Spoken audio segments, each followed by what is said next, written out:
Giuseppe Mazzini, l'Italia contro il Vaticano, dal canale di Jorge Guerra. La rivista gesuita La Civiltà Cattolica che incendiò l'Europa funge da ponte verso la creazione della Repubblica Italiana perché la pubblicazione fu concepita a Napoli nel 1850 da un pugno di gesuiti fuggiti con il Papa dalla rivoluzione del 1848 a Roma e decisi a creare un mezzo di comunicazione di un certo livello intellettuale con l'obiettivo di affrontare la situazione politica e sociale che l'Italia stava vivendo a metà del XIX secolo.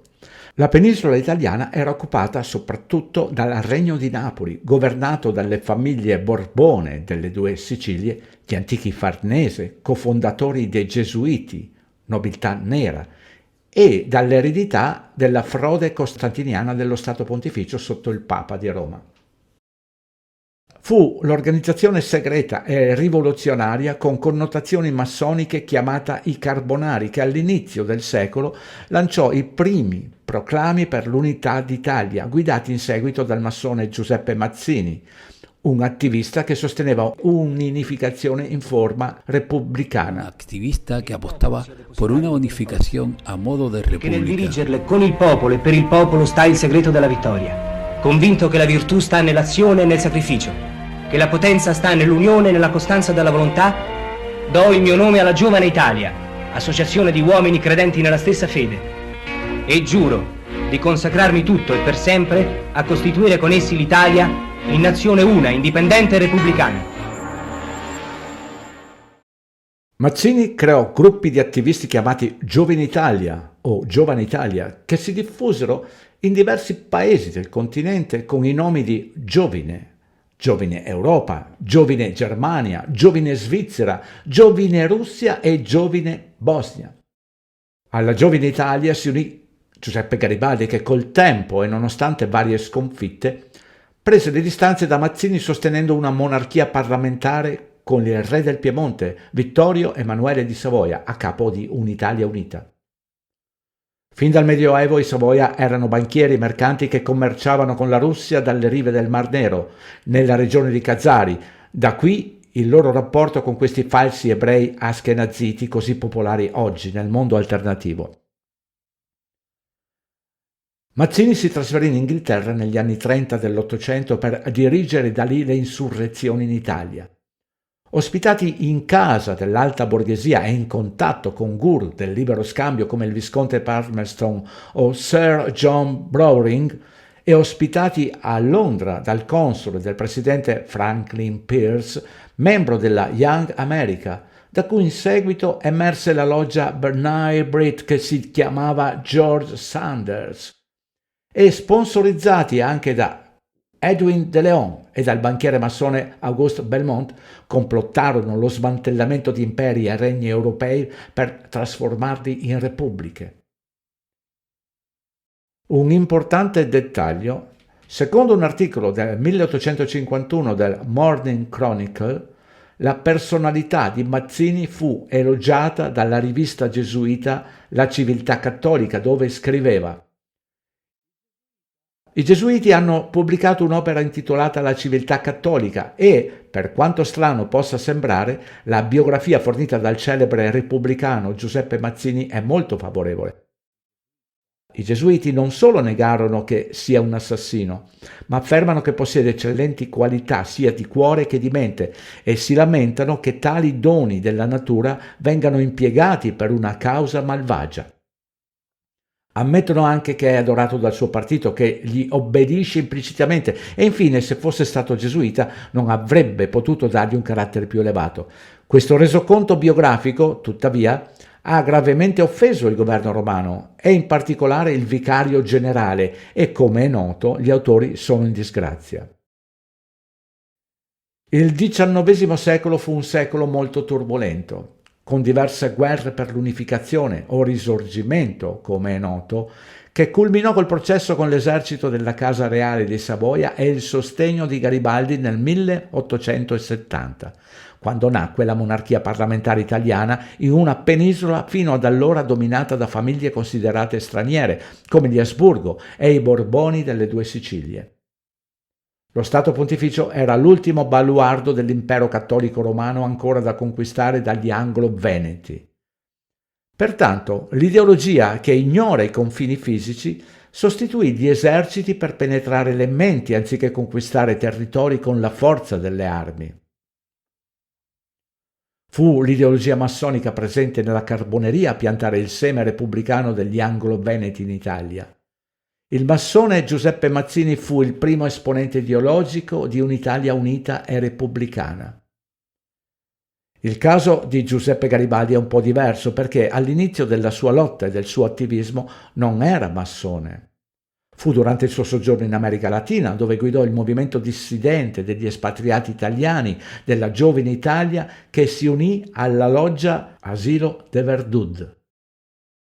Pertanto trionfò il modello britannico, dove Venezia provocherà quella definita a torto gloriosa rivoluzione, e solo nel 1946 l'Italia fu finalmente proclamata Repubblica. Nel 1812 il conte Giuseppe Gaetani i Landolina, un famoso cognome della nobiltà nera, in qualità di membro del Parlamento siciliano per volere di Lord Bentinck, governatore della Sicilia, partecipò alla stesura della Costituzione siciliana dello stesso anno. Con questa il feudalesimo fu abolito e fu adottato un sistema di common law basato sul modello inglese. Ciò portò niente meno che allo sviluppo della mafia, allora intesa come bande o squadre per il controllo del territorio da parte della borghesia agraria. In seguito cadde nelle mani di Giuseppe Mazzini, che la utilizzò come fulcro contro il Vaticano cattolico e il suo Stato Pontificio a favore del modello repubblicano di banca centralizzata ideata da Venezia. La mafia, o Camorra, o Cosa Nostra, o 'Ndrangheta nacque in quartieri come Brancaccio, in Sicilia, luogo di nascita della famiglia Massimo Brancaccio, e si trasferì negli Stati Uniti. Oggi è un'organizzazione enormemente potente controllata dai principi italiani della nobiltà nera. È una curiosa coincidenza che la mafia come idea sia attribuita a un'origine medievale che arriva dalla penisola iberica, dove operava una società segreta dedita all'uccisione degli eretici nota come la Gardugna. Si dice che i Carbonari abbiano origini francesi, ma risalgono invece alla penisola iberica, e questi erano una sorta di setta cattolica che difendeva la propria religione e forse ne copiava solo il modus operandi e la struttura interna. Durante tutto questo processo rivoluzionario, Mazzini si adoperò per creare nuovi strumenti per la criminalità e l'insurrezione. Nel 1860 Mazzini inviò solo 1000 camicie rosse al comando del generale Garibaldi per invadere la Sicilia, allora governata dalla regalità dei Borboni.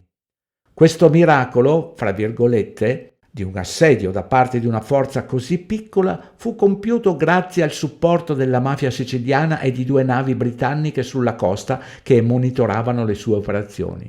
Continuando la nostra ricerca dei soliti sospetti degli eventi storici, incontriamo gli ebrei durante il processo del Risorgimento italiano. In realtà la maggior parte degli abitanti della penisola italiana era indifferente al Risorgimento, ma le persone furono indotte a unirsi attraverso la lotta militare nel sud e nello Stato Pontificio e attraverso i plebisciti al nord. Il Regno di Napoli, ad esempio, era un territorio veramente prospero. Nel caso degli ebrei, sebbene fossero molto pochi in Italia, erano il gruppo più attivo a favore dell'unificazione perché, fatta eccezione per il Piemonte, governato dai Savoia, che si opponevano al dominio della Chiesa, gli altri stati aristocratici e cattolici non lasciavano spazio nella società agli ebrei e, sebbene divisi sulla preferenza per la Repubblica Mazziniana o la monarchia sabauda, sostenevano l'unificazione. Vale la pena chiedersi quindi se lo facessero perché erano nemici del cattolicesimo o semplicemente perché tutti gli stati cattolici rendevano loro la vita impossibile all'interno dei loro domini. Mentre questo processo storico si sviluppava nell'enclave geografica del cuore del neo-impero romano, la penisola italiana e la città di Roma, sede millenaria del papato, un fremito simile a quello di una vespa sconvolgeva il benessere di molte famiglie aristocratiche che per secoli erano state benedette con le fette della ricca torta cotta nei forni della Roma vaticana. Sono gli aristocratici e i nobili pigri e indolenti, il cui status è stato usato per giustificare una condizione superiore a quella degli altri esseri umani, ottenuta adulando le vanità del Papa di allora in cambio di feudi da dove estrarre energia dai loro sudditi, come sanguisughe o parassiti quali sono. C'erano pertanto un nervosismo e la paura tra tutte queste linee papali, la cui storia millenaria all'ombra della protezione di Roma non ha visto carenza di tradimenti e pugnalate alle spalle, sia morali che fisiche. È tempo di ricordare che la sanguisuga non assorbe l'ideologia o le credenze del parassita, ma si adatta, mimetizzandosi tra le sue caratteristiche fisiche. Arrivò il momento inaspettato in cui la paura avrebbe determinato se avrebbero continuato a succhiare in base alla loro condizione o optato per l'improbabile possibilità di anteporre il loro presunto cattolicesimo che aveva portato loro così tanto profitto. Fu in questo momento storico che l'aristocrazia dovette prendere la difficile decisione di prendere posizione, una pietra miliare che alcuni divulgatori, o meglio disinformatori, associano alla nascita del termine nobiltà nera per quelle famiglie rimaste fedeli alla Roma papale. Senza creare precedenti, vediamo cosa dice Wikipedia, ad esempio, al riguardo. Il termine nobiltà nera in italiano designa una fazione della nobiltà italiana che rimase parte di Papa Pio IX dopo l'ingresso delle truppe di re Vittorio Emanuele II a Roma nel 1870, ponendo fine all'indipendenza dello Stato Pontificio. Per i successivi 59 anni il Papa si confinò in Vaticano, dichiarandosi prigioniero per evitare di dare l'impressione di accettare l'autorità del nuovo governo di Stato italiano. Gli aristocratici, che erano stati nobilitati dal Papa e che in precedenza erano sudditi dello Stato Pontificio, compresi i membri di alto rango della corte, tenevano chiuse le porte delle loro case romane come un segno di lutto, dando origine al termine, cosa che, come stiamo dicendo, è falsa. Dal 1870 in poi la maggior parte di queste famiglie, oggi note come nobiltà nera, ricoprirono cariche onorarie ed ereditarie presso la Santa Sede. In effetti i loro titoli e privilegi provenivano dalla Santa Sede che di solito li nominava ciambellani privati o gentiluomini della Guardia Palatina. Come abbiamo visto, la storia ufficiale nasconde l'origine del termine di quei patrizi veneziani medievali che, in quanto usurai, erano degni di fregiarsi dell'epiteto di nobiltà nera. Furono loro l'origine del materialismo che pervade questa società, sempre più lontana dall'essenza della nostra specie. E naturalmente non è cosa da poco che venga pubblicato su Wikipedia e nei centri di indottrinamento, nel caso in cui le persone riflettano e scoprano che questa umanità non è il risultato di un processo evolutivo, ma piuttosto di un'operazione di ingegneria sociale intrapresa secoli fa. Molte di queste famiglie, pur continuando a risiedere in Italia, avevano da secoli una propensione per i giovani di Venezia, soprattutto per l'idea che il denaro non ha patria. Altre, come è il caso dei Pallavicini, avevano già messo radici in Inghilterra fin dal Medioevo, o discendenti degli Orsini si erano stabiliti nell'Asia meridionale, o alcuni dei Massimo risiedevano già a Londra. Tuttavia gli anglo-veneti avevano ancora molto lavoro da fare per sottomettere un rivale con 2000 anni di storia alle spalle, che avevano portato loro ricchezza, influenza ed esperienza, perché l'Italia in particolare e tutta l'Europa sono afflitte da questa specie parassitaria composta da marchesi, conti, duchi, principi e famiglie reali, persino in paesi insospettabili come l'Albania, che a malapena appaiono se non sui tabloid o sulle riviste di celebrità, bisognosi di vittime da succhiare. E ce ne sono molte, una piaga con un tenore di vita estremamente elevato, pronte a posizionarsi per sopravvivere. Come è noto, l'assassinio dell'arciduca d'Austria fu, e mai come in questo caso, il colpo di grazia per la Prima Guerra Mondiale. Era membro di Juan Serbia, Giovani Serbi, uno di questi gruppi rivoluzionari guidati da Giuseppe Mazzini, che portò a termine l'attentato. Gli inizi turbolenti della Repubblica Italiana portarono a un progetto socialista da parte degli anglo-veneti sostenuti dai Savoia, di nome Benito Mussolini. Ma questo progetto fallì, perché fin dall'inizio Benito Mussolini si schierò con i nemici degli anglo-veneti e del Papa di Roma. Ma questa è un'altra storia. Grazie di aver guardato fino alla fine. Non dimenticare, se ancora non lo hai fatto, di regalare o regalare i libri Il Risveglio e Il secolare nuovo ordine del male, sempre in pronta consegna. Anche il semplice valore di una buona tazzina di caffè è ben accetto attraverso PayPal. Tutti i link in descrizione.